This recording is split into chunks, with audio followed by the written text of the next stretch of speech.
loob. Nawalan tayo ng gana at halos hindi na tayo maniwala sa mga pangako ng Diyos. Nararanasan ko yan, hindi lang kayo. Maging ang mga lingkod na ng Diyos. Dahil nga, kuminsan, nadalay tayo ng pangangailangan ng ating pisikal. Tandaan nyo, hindi lamang pisikal ang dapat natin i-sustain ang pangangailangan. Dapat ang pangangailangan ng ating spiritual na buhay. Amen. Napansin nyo ba, pag ikaw ay puspos ng banal na espiritu, hindi mo mamalayan yung oras Yes. Pati yung kumakalam na tiyan mo, panahon na dapat kumain, na-over ka ngayon. Bakit? Kasi puno pa eh. Pero sabi nga ni Pastor Tal, huwag mo lang kami pahintulutan, kami ay mapuno. Dapat mag-umapaw tayo. Amen. Pag puno ka, sa iyo lang yan. Pero pag kung nag-umapaw ka, may bibigay ka sa iba. May bibigay ka sa iba. Kaya huwag kang maging selfish na parang gusto mo lang laging puspos. Dapat mapuno ka. Dahil yung naiwan mo sa bahay mo, wala kang bibigay doon kung sa iyo lang yan. Anong ibibigay mong lakas doon? Anong lakas ng loob magsabi na mahal ka ng Diyos? Pinapanalangin ka, wala kang masasabi. Tandaan nyo, in short, wala kang pwedeng ibigay pag wala kang tinanggap. Amen? Ito yung oras ng pagtanggap. Magpakapuno tayo through worship, prayer, thanksgiving. Yun ang paraan para mapuno ang iyong pangangailangan spiritual. Okay. So yun ang dahilan kung bakit kuminsan nawalan tayo ng gana. Dahil ang akala natin wala na. Kaya yun ang pamagat ng aking topic ngayong umaga. Yung akala mo wala na. Marami tayong ganyan. Nakakala natin, wala na. Makinig kayo. Alam ng Diyos kung anong oras dapat siya umakto sa buhay natin. Ulitin ko. Alam ni Lord kung paano siya papasok. Makikialam, sabi nga, sa buhay natin. Alam niya yan. Sa kabila ng desperado nating sitwasyon, alam niya kung paano siya gagawa ng paraan. Maraming mga desperadong sitwasyon sa buhay natin eh. Huwag niyo sabihin na maraming pera yan, wala nang problema. No, hindi pera problema. Marami pong meron, pero sa isang bahagi ng buhay niya, wala. Kaya yung desperadong tao, hindi mo yan makikilatas, malalaban doon sa mga bagay na meron siyang nakikita mo. Meron isang sikat na artista sa Amerika na siya ay, nung namatay, napatunayan marami siyang bangko, marami siyang pera sa bangko. At maliban sa pera sa bangko, marami pang pera nakita sa ilalim ng kanyang kama. No? At doon sa ibabaw ng pera, nakasulat doon, my life is empty. Kung ba, ang buhay ng tao hindi konektado sa Diyos, laging may hinahanap yan. Laging may kakulangan yan. Pero kapag ka ang tao konektado sa Diyos, wala kang nang hahanapin. Amen. Amen. Kung anong meron ka, bonus na lang ni Lord yun. Ang totoong kailangan mo, si Lord. Kinig kayo. Lagi mo unahin ang nagpapala ng higit sa pagpapala. Amen. Totoo, yung mga pagpapala na yan, wala naman dati sa iyo yan. Pero andyan na ngayon.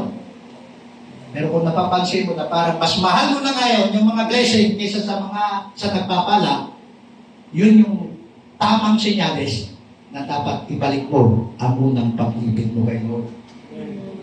Amen? Doon sa mga umatin ng revival of worship, nakakita nyo na yung ilustrasyon, di ba? Tungkol dyan, na na-replace na yung Lord doon sa upuan, sa trono ng kanyang puso, ang nailagay na dyan, yung mga bagay na dati wala sa kanya, yun na ang nakasentro, si Lord, andito na lang. Kaya meron kaming tema na go back to your first love. Kasi yun po talaga makapagbibigay ng satisfaction, ang kasapatan sa buhay mo, yung ikaw ay bumalik sa Panginoon. Amen? Amen. Alam ni Lord kung anong oras, panahon, dapat siyang pumasok sa buhay natin. May kwento sa Bible, pamilyar kayo dito, yung unang himalang nangyari, yung kasalan sa Kana. Ngayon, nagkaroon ng problema. Lagi ko sinasabi, sa Martes meron akong ikakasal. No? Sabi ko, kahit anong grande, kahit anong preparation nyo dyan, ang kasalan, lagi may problema yan. Kaya sabi ko, pag oras ng kainan, kayong dalawa lang. Ang parang nagdidate, huwag mo pakilaban yung mga bisita na yan. Kayong dalawa, dapat makita ng mga tao na kayo ay nag-enjoy sa pagkain na hinihanda nyo. Kasi karanasan namin mag-asawa nung kinasal kami. Puno na yung mga tao, may mga bumabalik pa. Parang hindi pa uso ang mga invitation na limitado lang eh. Pag walang invitation, ay doon pa na may pag-inimbita mo yung tatay, kasama yung lahat, buong lahat. Pero ngayon na, upgrade na tayo. Pag binigyan ka invitation, pangalan mo lang, hindi mo isama yung wala doon. O sabi mo, Pastor Sammy Morante, tapos may kasama, dalawa, yun lang. Huwag mo isama yung apo ko. Kasi Paul na yun, sa ngayon. Nung kami ay kumakain ni Pastor, nakita namin, yung iba, walang plato. Kaya kain ko. Paul, dapat, kayo talaga pinakasentro dyan. Dapat, tiyakin nyo, kayong dalawa ay masaya sa pagkain. Kasi yun, palamuti lang niya mga bisita. Kayo talaga yun. Ang mangyayari kasi pag walang data ka, nakikita nyo na, ganyan kumakain yung mga bisita eh. Kahit mga nilong, titing mo kayo. Pag anong-ganon ka, gaganong-ganon din siya. Hindi sila mag-enjoy sa kasalan. Tip ko lang naman yung sa akin lang po, observation. Ngayon dito sa kasalan sa Kana, anong nangyari? Problema. Lahat ng kasal may problema. Grantihan mo, may problema yan. May masasabing tao. Sarapan mo, sobrang naman kami yan. Anda. Laki tao eh. Di ba? Kondihan mo, sabi ganun lang. Sabi, hindi lang tayo pumunta. Daming reklamo. So, lahat po ng preparation may problema. At yun ang problema sa kasalan. Sa Kana. Kinapos ng alak. Sa Hudyo, ang alak ay hindi papunahin yan. Hindi nawawalan nila sila. Nakaisang taon ako sa Israel, ay napansin ko lahat ng okasyon, pero tinatawag na yain. Iba ang yain sa arak. Ang arak, yun na yung mga gin, mga kakalatay. Pero yung arak, yung yain, yan po talaga ay normal na ginagamit sa panghanda. Ngayon, kinapos ng yain. Masarap yun. Purong katas ng ubas. Ano? Alam mo, lumapit siyempre, itong nanay, Maria, anak-anak, Jesus, kinapos sila ng alak. Alam mo sabi ni Jesus Christ, kung magbabasahin, parang kapastos siya, pinastos nanay niya. Pero hindi, iba yung ibang kulturo nila doon. Kasi yung Amerikano nga, yung dati tatawag niya, "Ay, hello Mark!" Pero anak yun. Okay lang sa kanila yun. Sabi mo, "Oy, sabi!" Sabi niya, "Di ba? Hindi mo nagagalang ilolo mo." Iba doon. So, ganun din po. Ang sabi ni Jesus Christ, nung siya sirapin niya, "Anak, Jesus, tinapos ng alak, huwag mo akong pangunahan, ginang. Huwag mo akong pangunahan." At binanggit niya doon, hindi pa ito ang tamang oras. Ang point natin, laging may tamang oras kapag ang Diyos ay umakto sa buhay natin. Sabi sa kanila, huwag mo kasi magmamadali. Sabi mo, huwag kang nagmamadali. Darating din yan. Tagal-tagal pastor pa yan mo yan. Basta ang importante, yung will ni Lord ang nasunod. Anak ng kayo eh. O kaya nga sabi ko doon sa mga hanggang ngayon nakaluhod, bakit humihingi ng sasakyan? Yung mga hindi marunong humingi, siyang binibigyan. Nakakainit, di ba? Hindi nga sumisimba, sila pang may bagong sasakyan. Ang sabi ko sa kanila, huwag kayong malungkot. Bakit? Dahil pag dumating sa inyo, yung inyong sasakyan, yung sa kapitbahay mo, luma, ay bago pa. Yes. Ganun namin. Amen. Amen? Napapakita kayo kasi paminsan, ganyan naman eh. Parang pray, pero laman ka na ng simbahan, pero yung kapitbahay mo, hindi mo kasimba, pero bakit sila pinagpapala? Pero mali sa Bible, huwag mo kaingitan ng mga gumiginhawa. Amen. Ang ganito na lang, kasi kahit na sa masamang parang guminhawa sa loob na yun, kung natin pakilaman yun, magiging dismiss pa tayo doon. Ang point natin dito, ang Diyos, pag nagbigay sa'yo, ay perfect time. Amen. Ay maghihintay tayo. No? Ngayon, hindi pa ito ang tamang panahon, di na. Kaya si Jesus Christ, nang sinabi niya, huwag mo akong pangunahan, hindi pa ito ang aking panahon. Ang Diyos ay laging may tamang panahon na itinakda para sa lahat ng bagay. Dapat ganon, lalo na tayo mga anak niya.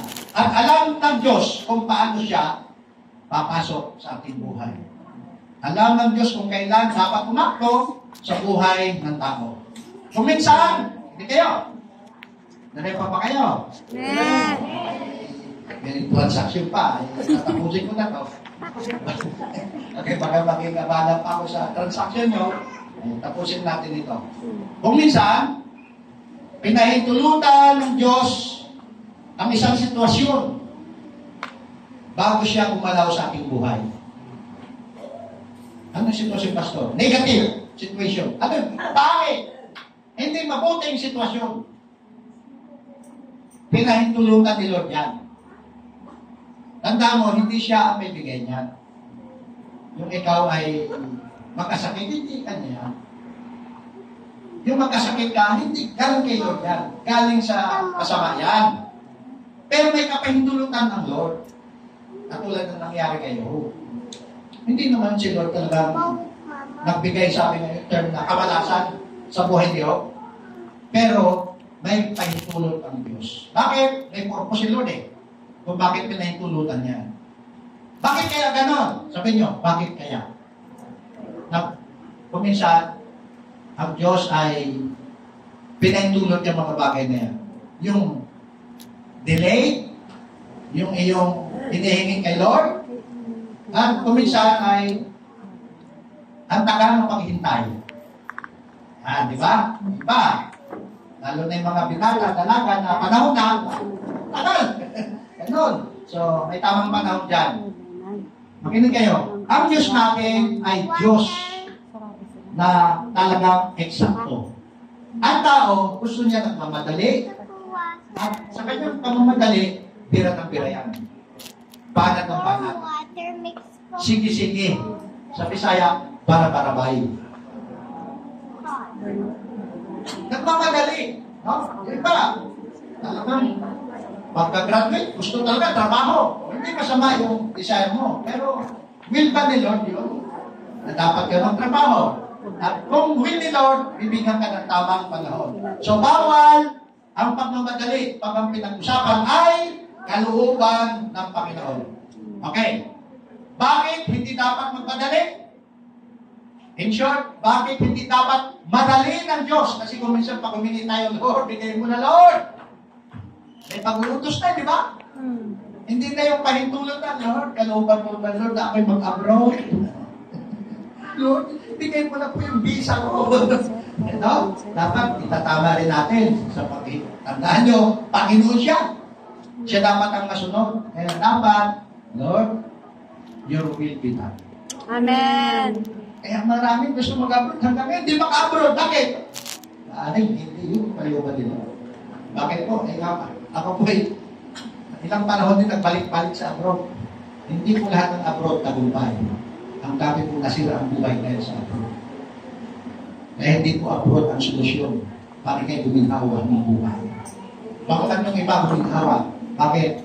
Alam nila yung kanilang gampanan sa buhay. Pero hindi po abroad ang solusyon para gawin nito. Ito muna. Bakit pinahintulutan at hindi natin dapat madalin ng Diyos? Una, the higher the challenge, the greater the glory. Amen. Kung kailan higit na mas marami, mas mataas, ang hamon sa buhay mo, doon naman ang kalwalatian ay mas malaki parating sa buhay mo. The higher the challenge, the greater the glory. At yan ay makukuha natin sa buhay ni Jose. Si Jose, Joseph the Dreamer. Diba? Ang dami siya mga panaginip, etc. Interpret, hindi matanggap yan. Kasi nga, naging labag si Joseph doon sa panaginip. Pero yung po ang totoo. Madalas, minamadali kasi natin ang Panginoon. Inaagad-agad natin. Ang resulta ng pagmamadali natin, natataranta tayo. Tandaan nyo, ang emergency salita, sa tao lang yan. Uy, takbo na sa emergency, bakit? Natataranta na kasi. Kaya may emergency, di ba? Takbo niya. Diba? Saan? Sa emergency. Kaya sa hospital, may emergency. Kasi nga, natataranta ang marami. Pag may nangyari, nasa desperadong sitwasyon tayo. Pero sa Diyos, walang emergency. Bakit? Dahil tama siya pag umakbo. Sa tao lang may emergency. Pero huwag natin dapat mamadaliin ang Panginoon sa ating mga buhay. Ang resulta, yun nga, nagiging natataranta tayo. Hindi, pag ang tao nataranta, hindi niya anong gagawin niya, di ba? Sigaw ng sigaw, hindi malaman kung ano ang kanyang sasabihin. Kaya si Joseph, na-encounter niya ang different challenges sa buhay niya. Maging yung kapatid niya mismo, hindi, binenta siya, patayin siya, etc. Hanggang sa may tukso, dinala siya katulong, and then gusto siyang pagsamantalahan ng amo niya. O, matindi yun. Di ba? Matindi yung mga challenges na yun, mga pagsubok na yun. Pero, yung pagsubok na yun, ang naghatid sa kanya doon sa greater glory. Amen. Pag sabing glory, ay hindi kami kaluwalhati ng Diyos. Research ko, pag sabing glory, ito yung tinatawag na fame or reputation and yung tinatawag na kabantugan. Naging bantog siya. Kaya totoo yung sabi ni Manny Pacquiao I am, sabi na, from nothing to something. From nothing to something. Wala naman. Pero naging isang malaking pakman sa kanya. Oh. Ay si Joseph, ganun din. Yung mga challenges na yon, yun ang nagatid sa kanya sa greater glory. Naging bantog siya hanggang naging gobernador ng ito. Lagi natin natin sa matumatol ng revival of worship. Hayaan mong ang Diyos ang magpakilala sa iyo. Paano makikilala ka ng Diyos? Hindi pwedeng, ako ay ganito, buhay ko, ito na. Hindi na kailangan yun sa mga anak ng Diyos. Hayaan mo ang Diyos. Paano magpakilala ang Diyos sa iyo? Sa bunga ng iyong ikinabubuhay. Makikilala sa bunga. Ang isang tao, hindi na kailangan, mayaman ako, bakit? Hayaan mo yung iyong mga napunta, kapag salita, na ikaw yung talagang mayaman. Yun yung ibig sabihin na hayaan mo ang Diyos ang magpakilala sa iyo. Dahil kapag ikay magpakilala, ay, ako ay doktor, ako ay bishop, sa mga amin, sa mga pastor, may pangalan kasi dyan. No? Sa Bicol, grabe, wala akong nakilalang pastor doon, lahat bishop. Kasi pag bishop daw, may pagkakataon makapasok sa Malacanang. Pero kung pagkapastor lang, wala kayang iba, nagpa-coordinate as bishop. Para pagka makipag-appointment sa Malacanang, bishop ay papasok. Sa tao lang yon. Pero sa atin, na mga anak ng Diyos, tandaan natin, kung dapat na tayo makilala sa lipunan nating kinagagalawan, hayaan natin ang Diyos ang siyang magpakilala sa atin. Amen. Sa pamagitan ng ating mga bunga. Tandaan nyo, mas mahalaga ang bunga kaysa sa mga tinatawag na kaloob. Sa banal na kasulatan, daming kaloob Kaloob ng ganito, kaloob ng ganito, kaloob ng ganito. Pero yung bunga ang importante. Dahil ang bunga ng banal na espiritu ang magsasabi kung anong pagkatao meron ng isang tao. Amen? Amen. The higher the challenge, the greater the glory. Amen. Yun ang dahilan kung bakit kuminsan nadidelay ang sagot ni Lord sa hinihingi mo. Gusto niya, sige. Para nasa pa mga bagay. Para kapag ka ikaw ay bihasa na, alam mo na, hindi lamang sa church, even sa business. Kung minsan, karanas ka, di ba, mga parang ang hina, minsan nalulugi pa. Kabahagi pala yan sa isang matagumpay na negosyante. At marinig natin yan sa mga testimony ng mga big-time billionaire na negosyante. Bago sila naging successful, nakaranas sila ng kakapusan, pagkalugi, mapagkaroke. Pero dahil na consistent ang kanilang isipan, nakapokus sila na magnegosyo, tagumpay sila ngayon. Ganon din po sa mga Kristyano, marami tayong mga problema, hindi lamang sa church, nagsisimula ang umpisa ng problema sa bahay. Kaya yung iba, ayaw mag-stay sa bahay, kasi parang peaceful siya pag sa church. Huwag kang maniguro na sa church ay lahat peaceful. Kasi kung meron ang gustong pakilaman ng demonyo, hindi yung bahay nyo doon. Ang gusto niya, sirain, masakit ng timbahan. Gusto yung pag-away-awayin ng mga membro. Magalit ang membro sa pastor, mawalang gana sa panalangin ng pastor sa membro niya. Bakit? Kasi yan talaga ang dapat na manatili yung ating relasyon sa Panginoon. At ang relasyon na yan, nagmamanifest dito sa church. Dito sa church. Kaya yung mga mahal natin sa buhay, dito natin kasama, ipanalangin natin, i-battle natin, iiyak na natin, Lord, kaligtasan! Panginoon! Ng tatay ko, ng nanay ko, ng kuya ko. Persecuted ka eh. Kasama yan sa tinatawag na challenges. Pero huwag kang bumigaw, huwag kang tumigil, tuloy-tuloy lang.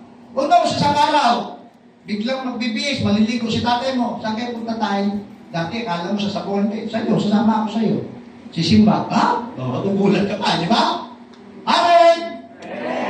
Pwede ba mangyari? Pwede. Bakit? Wala imposible sa Diyos. Amen. Bakit? Nakikita ng mga magulang mo na, bakit?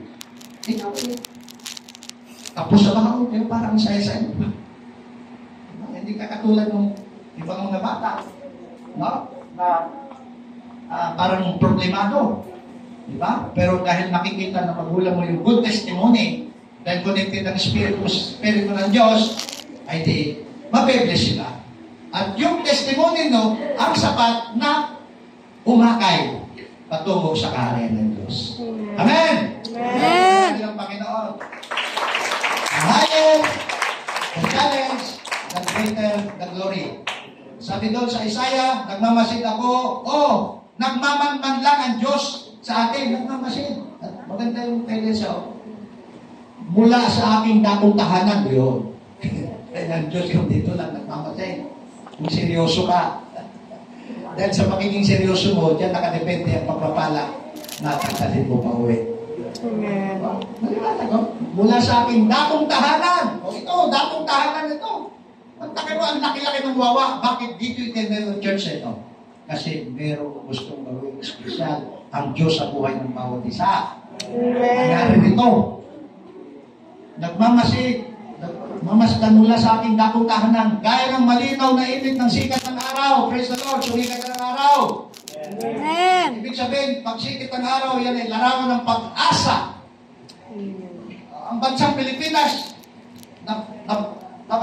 paligiran ng kadiliman, dahil sa bagyo lang yun. Diba? Magpasalamat tayo, bagyo lang. Pero sa Thailand, sa Colombia, gera. Mga bata tumatakbo, hindi natakbo. Salamat, ang mga bata natin nakapaglalaro pa dito. Malaya tayo sumamba. Kaya yung mindset ko, alam mo, kuminsan, kung titignan mo kasi yung meron ka, ikukumpara mo yung meron ng iba, may inggit ka lang eh. May inggit ka. Kasi nakikita ng iyong physical ay, yung meron ka, at yung meron, kinukumpara mo. Pero kung ang mindset mo, ay, praise the Lord, kahit ganito lang ito naman bigay ni Lord sa akin. Amen. Masaya ka doon, kasi bigay ni Lord. Hindi ka magkukumpara, hindi ka mainggit, kasi sapat yung bigay ni Lord sa iyo. Kaya doon sa mga binata at dalaga, yung bigay ni Lord ang hingin nyo. Amen? Ba't naman yun mo kayo? Mahalat ako kayo. Huwag yun mo. Yung bibigay ni Lord. Ang yung pagsikapan, hindi yung bigay ni tatay mo. Anak, yun na lang. Maganda yun. Yun na lang ng pangasawa mo. Yun naligawan mo. Kung hindi yun yung will ni Lord, miserable po kayo mo. Sigurado yun. Amen? Praise the Lord. Hallelujah. Alam niya kung kailan siya dapat umaksyon, gumawa sa ating pangit na sitwasyon. Ito maganda. Alam na ni Lord ang solusyon bago pa man dumating ang problema sa atin. Amen. Tayo hindi eh. Yung medyo meron pa nga tayo, kapag na tayo, hindi natin alam kung ano na naman ang kasunod. Ganun tayo eh. Pero kay Lord, alam na niya yung solusyon. Bago pa dumating ang problema sa atin. Ganyan ang Diyos natin, omniscient God. Omnipotent God. At kung mong isipin na ang pinapakinggan ng Lord yung mga malalaking simbahan, tayo maliit, hindi. Mali! Dahil ang Diyos ay omnipresence. Andun siya sa Victory Church, sa MCCF Church, andun rin sa Praise the Victory Church. Ganun dapat ang isipan natin. At pag ganyan ang isipan natin, hallelujah, ma-overcome natin ang mga challenges sa buhay natin. Amen. Pangalawa, nakita ko magtapos. Kwentuhan na tayo. Wala po kami appointment, ha? Pwede kami makipag-kwentuhan sa inyo. The longer the waiting, the greater the miracle. Hallelujah. The longer the waiting, mientras na kayo naghihintay, doon naman, mas matindi ang himala sa buhay natin. O, sinong gusto ng himala dito? Amen. Himala. Pwede maghintay ka. Darating niyang himala na yan. Sa totoo, sa atin himala, pero sa Diyos, normal lang yun. Amen. Magtataka na rin yung kapitbahay, ha? Paano nakapagpatayan ng ganyan kalaking bahay yan? Kasi ikaw ay naghintay. Iniluhod mo sa Panginoon. Amen. Yung pangarap mo na yan at ngayon ay natupad na. Ang daming mga challenges na kinaharap mo bago ang pundasyon ay may tayo.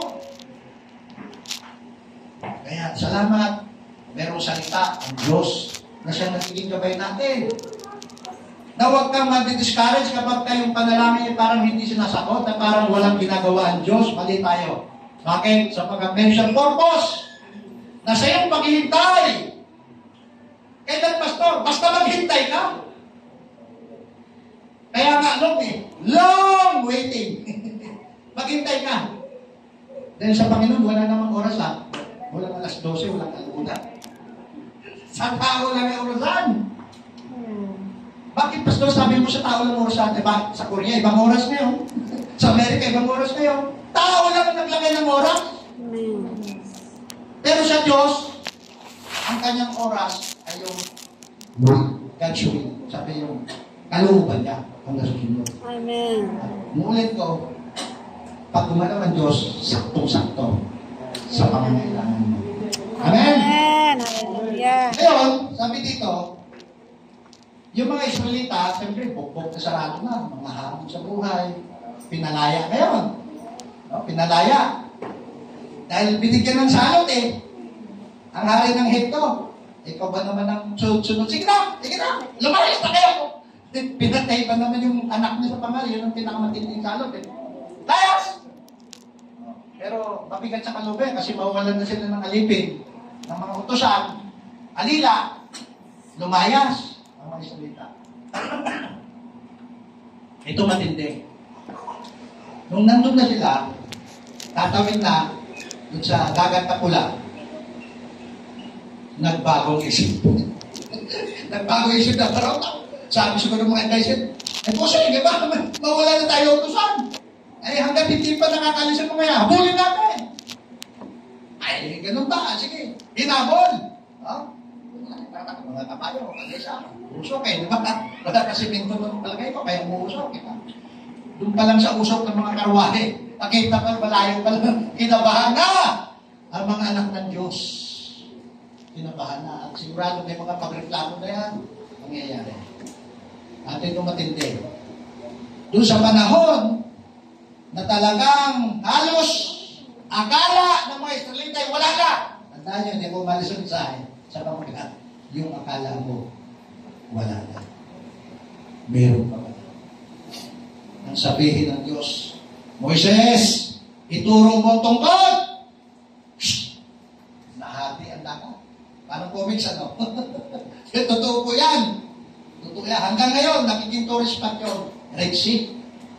Kami na pastora, mga OFW, nakapaglaya ng bangka doon sa Red Sea.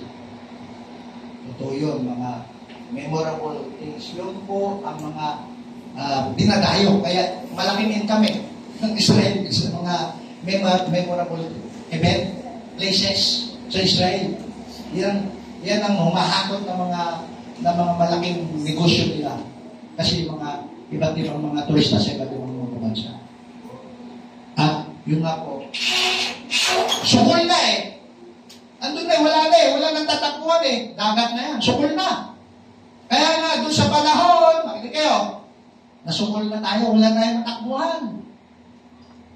Lahat na itinext mo, lahat na i-chat mo, walang reply. Para makatulong sa iyong pangangailangan. Kung pagkaramdam mo sukol pa na. Akala mo wala na. Pero sa Diyos, meron pa. Amen. Tandaan mo yan.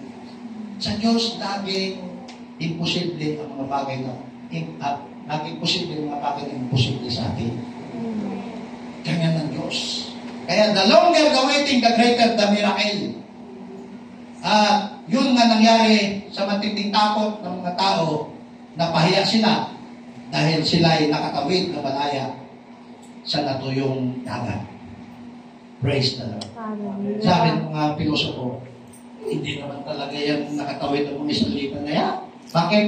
Low tide noon. hanggang ko lang daw dito. Gumaganon daw ang Red Sea, hanggang daw bukong-bukong lang yan naglo-low tide. Kaya ito rin nakatawid yan.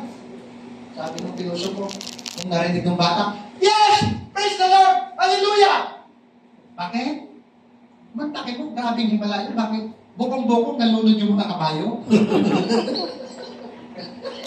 Hanggang bukong-bukong ng tubig, nalunod ang mga kabayo, ang mga ensyo. Kaya ang Diyos ay Diyos ng paghimala. Amen. Kaya mga pilosopo, doon sa mga pinapatubayan ng Espiritu Santo, ay talaga makapahiya. Amen? Amen. Kaya salamat sapagat sa talang ito, yung bagay na kuminsan sukol na tayo, wala tayong magawa, lubog na sa utang! Hallelujah! Sukol na. Pagharap mo sa salamin, hindi yung mukha mo nakikita mo, kundi yung pinag-utangan mo. Due date. Pero, sabi mo, in Jesus' name, may magagawa ang Panginoon ko. Amen. Amen! Hallelujah! Nasa mga kamay ng walang utang. Yan ang problema ko. Minsan, kaya kaunti talaga, yes, wala na ako ang utang. No? Lahat may utang Okay. Salamat sapagat may tayong Diyos na sa kabila ng kawalan pag-asa, meron pa pala. Amen.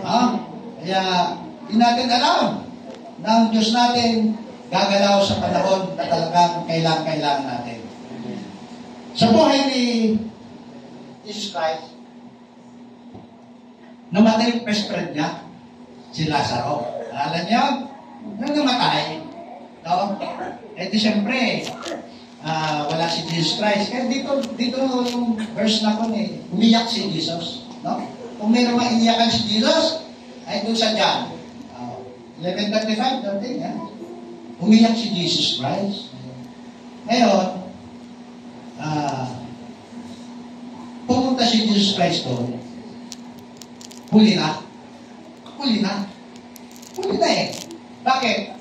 Pumunta siya doon, 4 na araw na siyang patay si Lazaro. Sa paniniwala ng mga Hudyo, ang isang patay ay pwede pang mabuhay hanggang 3 araw.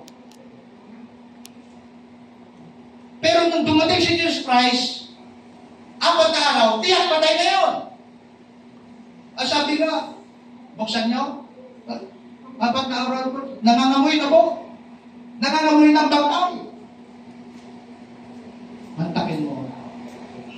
Doon sa bagay na imposible, yung oras na imposible, doon pumasok si Jesus Christ. Come out, Lazaro! Lumabas si Lazaro. Buhay na buhay. Bakit? Yun po ang patunay doon sa the longer the waiting, the greater the miracle. Amen. Huwag tayo magmamadali. Si Marta, si Maria ng Magdalene, may paninisi, Lord, kung narito ka, hindi sana namatay ang kaibigan mo. Ganyan, minsan naranasan natin. Nagkakaroon na ng sisihan. Kasi natatangan na. Tarantado na tayo eh. Kaya may paninisi na. Eh, ikaw kasi, sabi ko, magbibigay, sabi ko, kung tayo, mga ganyan na. Pero kung tayo babalik sa Diyos, nasabihin natin, Lord, your will be done. Pero kamatayan yun. Yung sa atin nga, mga transaction lang eh. Nakakaroon na tayo ng sisihan. Sabi ko siya, ganito, di ba? Pero kung tayo Kristiyanong pamilya, sabi mo, it's better to keep silent. At yung pagiging tahimik mo, yun yung tayo na magsasalita si Lord sa buhay mo. At pag nagsalita si Lord, tumpak yun. Kumisa kasi, Lord, Lord, Lord. Oh, mukhang nagiging Lord. Pero hindi nakakatulong. Buti pa yung naso nag-aamay. Yan lang nag-aasar sa amin. O mga asar. Agahan nyo kasi yung aso na undan pa sa inyo. Okay. Meron kaming, sabi ni Halfenberg, kasi may po sa Puerto Galera yan eh. Mga Arabo, yung kanyang anak, huling tuition fee na lang. Nag-graduate na ng doktor. Ngayon, sukol na siya.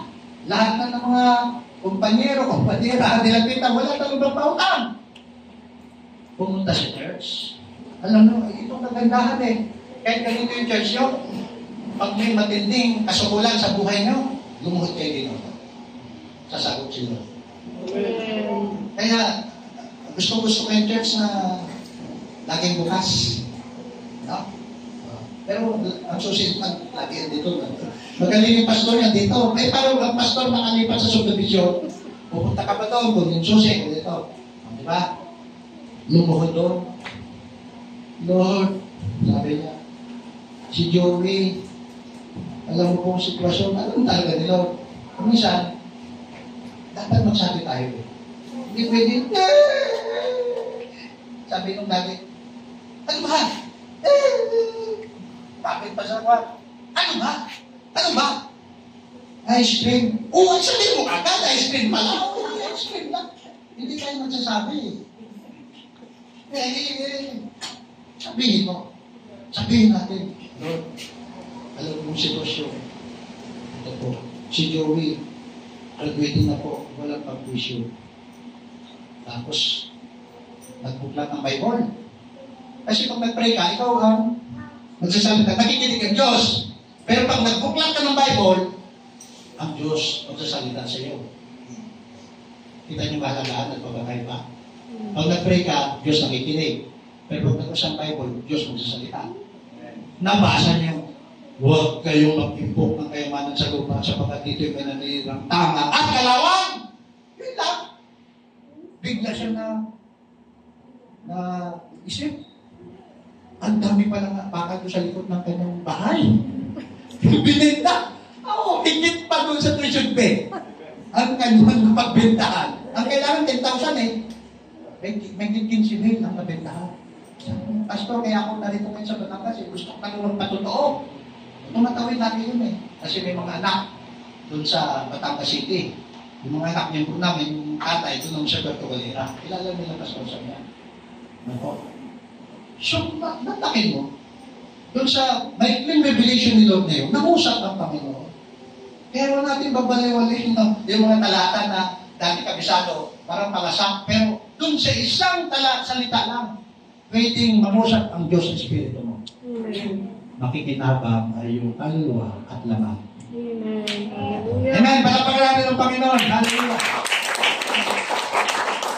Yung akala mo, wala na. Sa Diyos, meron ka. Purihin ang Panginoon. Yun ang dahilan kung bakit dapat tayong manatili, maglingkod sa Panginoon at umasa sa Panginoon. Una, the greater, the higher the challenge, the greater the glory.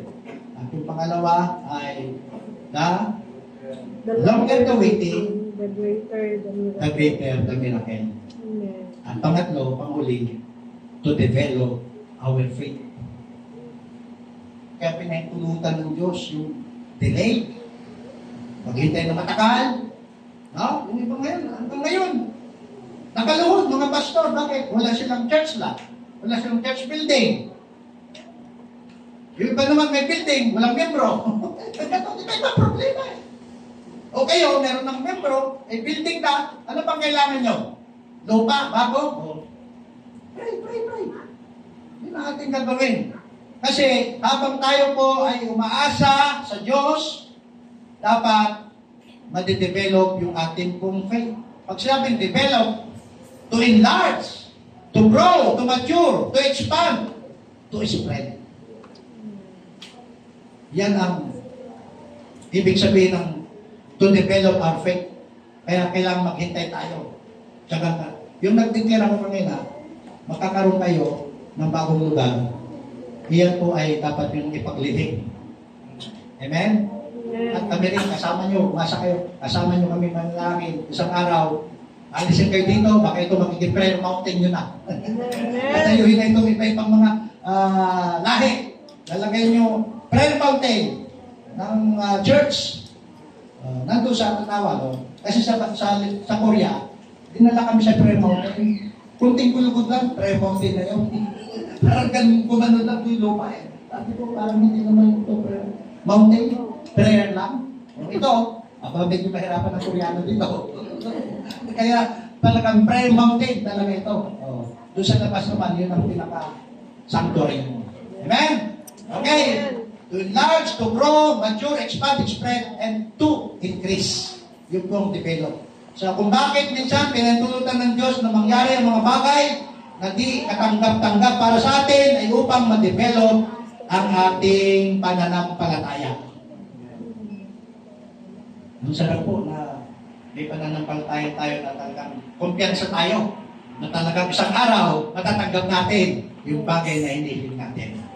Kaya for conclusion, ito mga kapatid, mga kabataan, mga mahal sa buhay, kamusta po? Anong bahagi ng buhay mo ang nakaranas ng pagkasukol? Parang wala ka ng takbuhan. Salamat, na-overcome mo yan. Eh, paano kung sa sitwasyong ito ngayon, nariyan ka? Hindi mo alam kung paano gagawin mo. Tandaan mo sa Diyos, yung mga bagay na imposible sa atin, posible sa Diyos. May awit, di ba? Walang mahirap sa iyo. Walang mahirap. Awitin natin yun. I-declare tayo, Lord. Yes, Lord, naniwala ako. Walang mahirap sa iyo. Lahat ng bagay posible. Anong mabigat na bagay ngayong pinangangampahan, ngayong taon, ngayong buwan, lalo na ngayon, papasok ang August, sa Mindoro, pagsabing August, tag-iwi. Sa mga tao, mga ganun, hindi malaman kung saan isasaing, tagkulang. Mabuti dito, hindi naranasan natin yung tag-iwi, tag-marais, hirap ang mga tao. Yung doon sa amin, sa Lacombanon, yung pilapil, gagawin ng pilapil.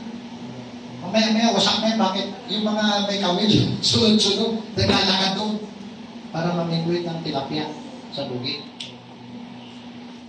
Kasi taghirap ang ubus. Pero sa mga anak ng Diyos, walang tag-iriwik. Hindi natin dapat maranasan yan. Ang tag-iriwik.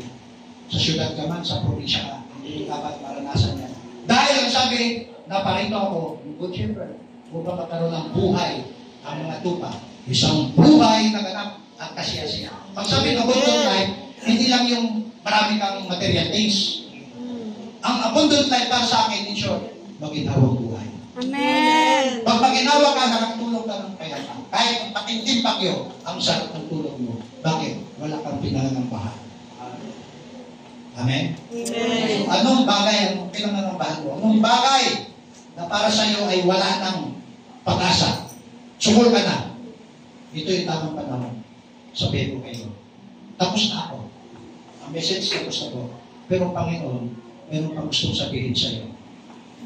Ngayon, sa mga pinupuntahan ko namin, ay hindi po kami pumapayag na pag may message na ang mga nakinig, walang tugon.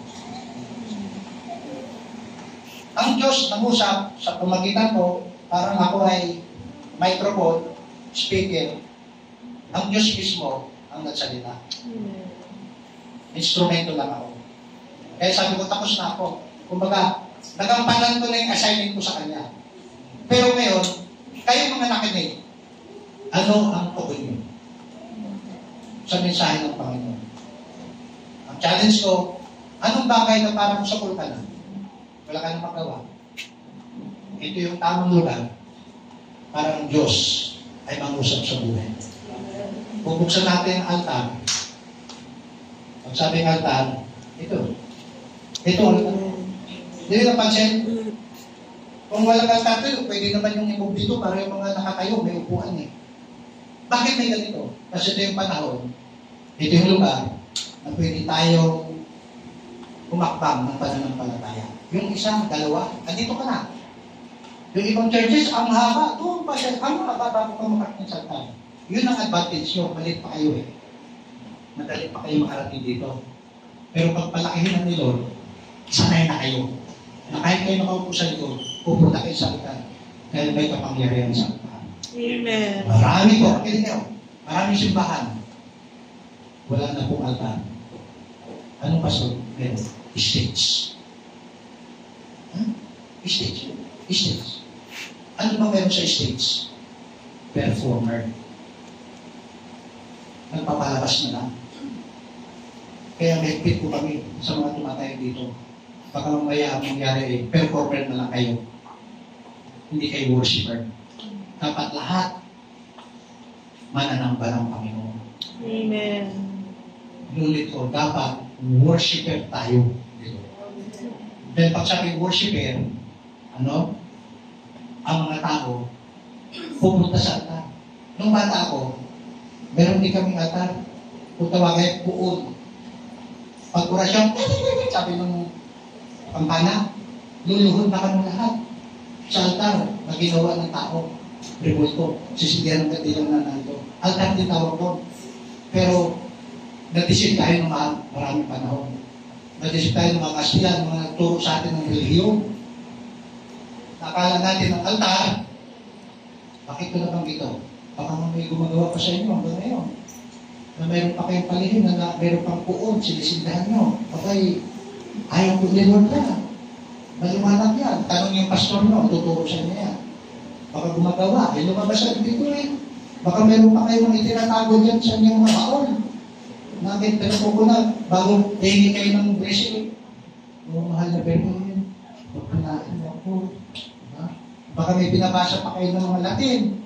Abay, isuko na kay Lord yan. Kasi ang Diyos natin ay Espiritu. Ang gustong manap sa Kanya, kumusap na. Sumamba sa Kanya sa Espiritu at sa katotohanan. Amen. Ito na kayo dito, sabi.